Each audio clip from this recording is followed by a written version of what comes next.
Hay verdades que una familia puede sostener durante años simplemente porque nadie decide mirar demasiado de cerca. No porque sean invisibles, sino porque mirarlas implica aceptar cosas que resulta más cómodo no aceptar. En mi familia esa verdad tenía nombre y apellido. Tenía el dormitorio más grande de la casa. Tenía el coche que mis padres le pagaron a los 18 años y la carrera que financiaron sin preguntar demasiado en qué se gastaba la mensualidad y el viaje de fin de curso que se convirtió en 2 semanas porque había surgido una oportunidad que no podía perderse. Mi hermano Rodrigo era el favorito. No de esa forma encubierta que algunas familias practican con cierta vergüenza. De la forma abierta, sin disculpas, casi como un hecho natural del que nadie esperaba que nadie se quejara. Y durante mucho tiempo nadie se quejó. Al menos no en voz alta. Para entender lo que pasó necesito contarles cómo funcionaba nuestra familia. Mi padre había construido un negocio de distribución que había empezado siendo pequeño y con los años había crecido hasta convertirse en algo sólido y respetable. No una fortuna, pero sí una estabilidad real que había costado décadas de trabajo construir. Mi madre llevaba la parte administrativa desde siempre, con esa combinación de confianza absoluta en mi padre y desconfianza sana hacia todo lo demás que la había convertido en un pilar invisible pero fundamental del negocio. Rodrigo era 5 años mayor que yo. Desde pequeño había tenido esa capacidad de ocupar el espacio de una forma que hacía difícil no prestarle atención. Encantador, rápido, con una facilidad para decir lo que la gente quería escuchar que yo de pequeño admiraba y de adulto aprendí a leer de otra manera. Cuando terminó la carrera entró al negocio familiar. Mis padres lo recibieron con una ilusión que no intentaron disimular. Era el hijo mayor, era el que iba a continuar lo que ellos habían construido, era la confirmación de que todo el esfuerzo había valido la pena. Le dieron un cargo con responsabilidad real, acceso a las cuentas, capacidad de tomar decisiones. Le dieron su confianza de la forma más completa en que 2 personas pueden darle su confianza a alguien. Yo tomé otro camino. Estudié algo distinto, trabajé fuera del negocio familiar, construí mi propia trayectoria con más dificultad y menos red de seguridad, pero con una autonomía que con el tiempo aprendí a valorar.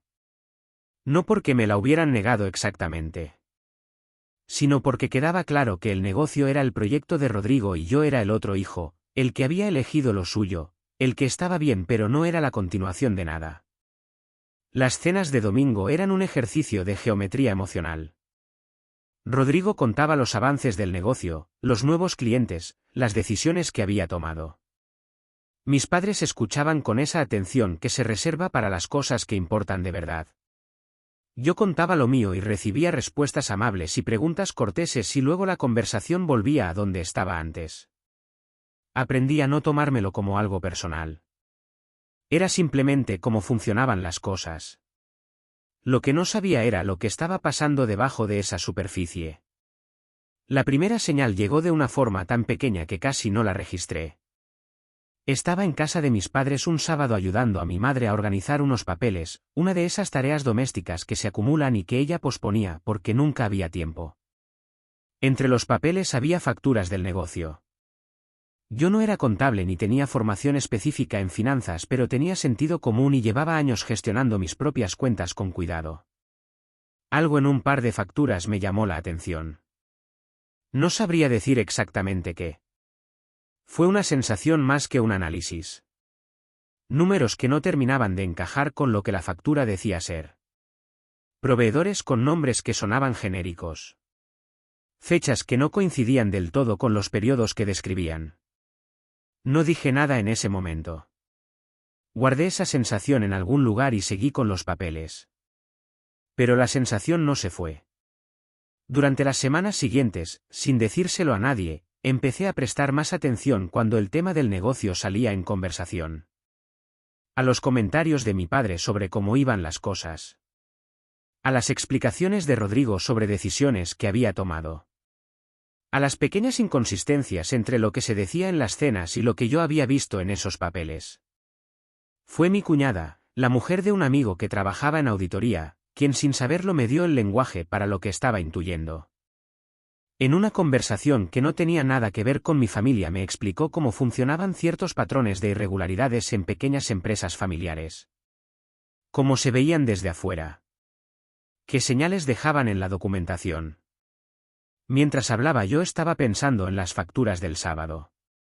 Esa noche llegué a casa y estuve un rato largo sentado pensando en lo que iba a hacer con lo que estaba pensando. Porque una cosa es tener una sospecha y otra cosa es actuar sobre ella. Y actuar sobre ella en este caso significaba decir en voz alta algo sobre mi hermano que podía destruir muchas cosas o significaba no decir nada y seguir cargando con ese peso. Elegí una tercera opción. Hablé con mi padre. No le dije lo que sospechaba. No fui con acusaciones ni con teorías. Le dije que había estado mirando unos papeles con él ese sábado y que había algunas cosas que no entendía bien y que si podía explicarme cómo funcionaba la facturación del negocio porque me generaba curiosidad. Le envolví la pregunta en un interés genuino que en realidad sí tenía, aunque no fuera el único motivo. Mi padre se mostró encantado de explicar. Le gustaba hablar del negocio con quien quisiera escuchar. Y mientras explicaba, sin darse cuenta, fue confirmando algunas de las inconsistencias que yo había notado. No porque las viera él también, sino porque al describir cómo deberían funcionar las cosas quedaba claro que lo que yo había visto en los papeles no era como deberían funcionar. A la semana siguiente le dije a mi padre que creía que deberían hacer una revisión contable externa. Le dije que no era nada específico, que era simplemente una buena práctica, que las empresas sanas se revisaban periódicamente. Le dije que lo había leído en algún sitio y que me había parecido sensato. Mi padre dijo que no era mala idea pero que Rodrigo llevaba las cuentas y que habría que consultarlo con él. Le dije que precisamente por eso convenía que fuera alguien externo. Que era más objetivo. Que no se trataba de desconfianza sino de orden. Mi padre me miró un momento con una expresión que no supe leer del todo. Y luego dijo que sí, que tenía razón, que lo pensaría. Lo pensó durante 2 semanas. Rodrigo puso resistencia de la forma en que pone resistencia a alguien que tiene razones para no querer que miren demasiado de cerca. Dijo que era innecesario, que él tenía todo controlado, que contratar un auditor externo era un gasto que no hacía falta, que generaba desconfianza entre los empleados, que él mismo podía preparar un informe completo si mis padres querían revisarlo. Cada argumento era en sí mismo razonable. El conjunto de ellos era una señal. Mi padre contrató al auditor. El proceso duró 3 semanas. Rodrigo estuvo esas 3 semanas con un humor que oscilaba entre la irritabilidad y una calma artificial que era peor que la irritabilidad. Yo mantuve la distancia, no me involucré en el proceso, seguí con mi vida. Esperé. El informe llegó un martes. No voy a entrar en todos los detalles técnicos porque son extensos y complicados y la parte técnica no es lo importante de esta historia. Lo importante es lo que el informe reveló en términos simples. Durante más de 4 años Rodrigo había estado extrayendo dinero del negocio de formas distintas. Facturas de proveedores ficticios. Gastos de representación que no correspondían a ninguna actividad real. Transferencias a cuentas que eventualmente llevaban a cuentas suyas. Pequeñas cantidades en cada operación, suficientemente pequeñas para no disparar alarmas inmediatas, suficientemente frecuentes para sumar una cantidad que cuando el auditor la presentó en total hizo que mi madre tuviera que salir de la sala un momento. No era un error contable. No era una zona gris de interpretación. Era una decisión sostenida durante 4 años y ejecutada con cuidado suficiente para mantenerse invisible mientras la persona que lo hacía cenaba con sus padres todos los domingos y hablaba de los avances del negocio con la misma boca. La conversación que mis padres tuvieron con Rodrigo no estuve presente. No quise estarlo y ellos no me pidieron que lo estuviera. Lo que sé es lo que mi padre me contó después con una voz que nunca le había escuchado, plana y quieta de una forma que era más dolorosa que el llanto.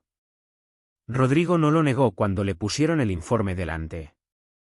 Intentó durante un rato minimizarlo, contextualizarlo, envolverlo en explicaciones sobre presión financiera y deudas personales y decisiones tomadas en momentos difíciles que pensaba compensar. Mis padres lo escucharon. Y luego mi padre le preguntó cuántas veces había mirado a sus ojos en esos 4 años mientras lo hacía. Rodrigo no respondió a esa pregunta. Las consecuencias fueron dolorosas de la forma en que son dolorosas las cosas que no tienen solución limpia.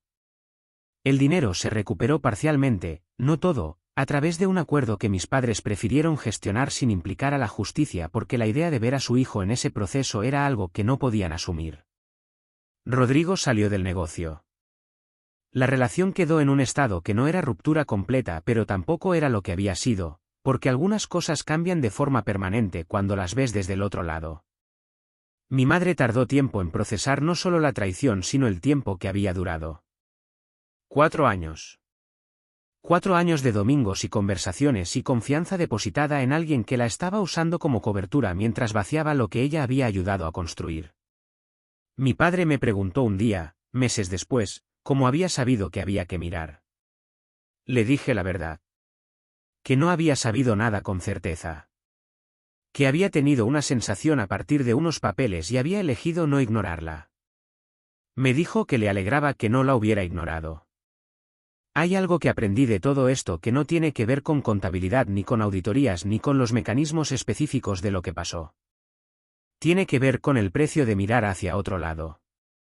Las familias a veces construyen relatos sobre sus miembros que se vuelven tan sólidos que empiezan a funcionar como hechos.